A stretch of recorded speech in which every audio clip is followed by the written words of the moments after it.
अप्रैल 27। हमारी प्रतिदिन की रोटी मिनिस्ट्रीज की ओर से आप सभी को सलाम।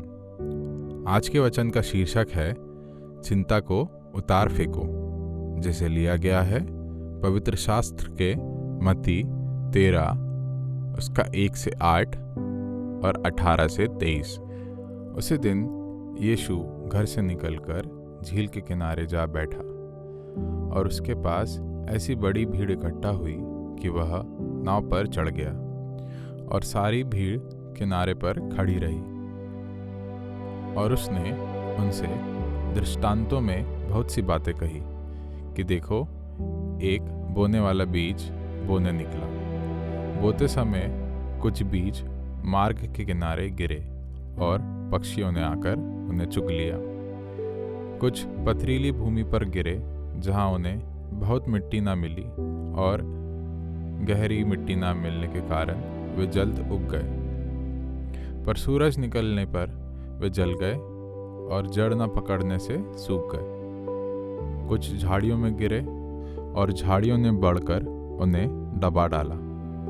पर कुछ अच्छी भूमि पर गिरे और फल लाए, कोई 100 गुना, कोई 7 गुना, कई 30 गुना।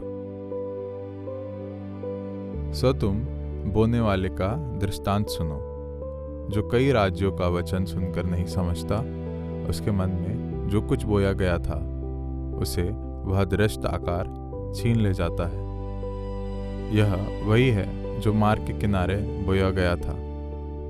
और जो पथरीली भूमि पर बोया गया, यह वह है जो वचन सुनकर तुरंत आनंद के साथ मान लेता है, पर अपने में जड़ न रखने के कारण वह थोड़े ही दिन का है। और जब वचन के कारण क्लेश या उपद्रव होता है तो तुरंत ठोकर खाता है। जो झाड़ियों में बोया गया, यह वह है जो वचन को सुनता है, पर इस संसार की चिंता और धन का धोखा वचन को दबाता है और वह फल नहीं लाता। जो अच्छी भूमि में बोया गया, यह वह है जो वचन को सुनकर समझता है और फल लाता है, कोई 100 गुना, कोई 7 गुना और कोई 30 गुना। अपने पिछले आंगन में मैं एक गमले में कुछ बीज गाड़ने के बाद मैं परिणाम देखने का इंतजार करने लगी। यह पढ़ते हुए कि बीज 10 से 14 दिनों के भीतर अंकुरित हो जाएंगे। मैंने मिट्टी में पानी डालते समय अक्सर जांच की। जल्द ही मैंने कुछ हरी पत्तियों को मिट्टी से बाहर निकालते देखा, लेकिन मेरा बुलबुला तुरंत फूट गया जब मेरे पति ने मुझे बताया कि वे घास फूस थे। उन्होंने मुझे उन्हें जल्दी से खींचने के लिए प्रोत्साहित किया ताकि वे उन पौधों को ना दबा दें जिन्हें मैं उगाने की कोशिश कर रही थी। यीशु ने उन घुसपैठियों से निपटने के महत्व के बारे में भी बताया जो हमारे आध्यात्मिक विकास में बाधा डाल सकते हैं। उन्होंने अपने दृष्टांत के एक भाग को इस प्रकार समझाया। जब एक बोने वाले ने बीज डाला तो कुछ कांटों में गिर गए और पौधों को दबा दिया। कांटे या जंगली घास पौधे के साथ बस यही करेंगे, उनकी वृद्धि रोक देंगे। और चिंता निश्चित रूप से हमारी आध्यात्मिक विकास को अवरुद्ध कर देगी। धर्म ग्रंथ पढ़ना और प्रार्थना करना हमारे विश्वास को बढ़ाने के बेहतरीन तरीके हैं, लेकिन मैंने पाया है कि मुझे चिंता के कांटों से सावधान रहने की ज़रूरत है।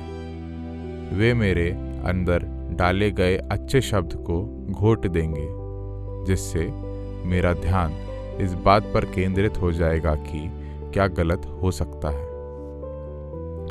पवित्र शास्त्र में पाए जाने वाले आत्मा के फल में प्रेम, आनंद, शांति जैसी चीज़ें शामिल है, लेकिन उस फल को प्राप्त करने के लिए परमेश्वर की शक्ति से हमें संदेह या चिंता के किसी भी बीज को उखाड़ने की ज़रूरत है जो हमें विचलित कर सकता है और हमें उसके अलावा किसी अन्य चीज़ पर ध्यान केंद्रित करने के लिए प्रेरित कर सकता है। इसे लिखा गया है कटारा पैटन ने। परमेश्वर ने आपके भीतर जो बीज बोया है उसे विकसित करने में वह आपकी मदद कैसे कर रहा है। आप चिंता के खरपतवार को कैसे दूर कर सकते हैं। आइए हम प्रार्थना करें।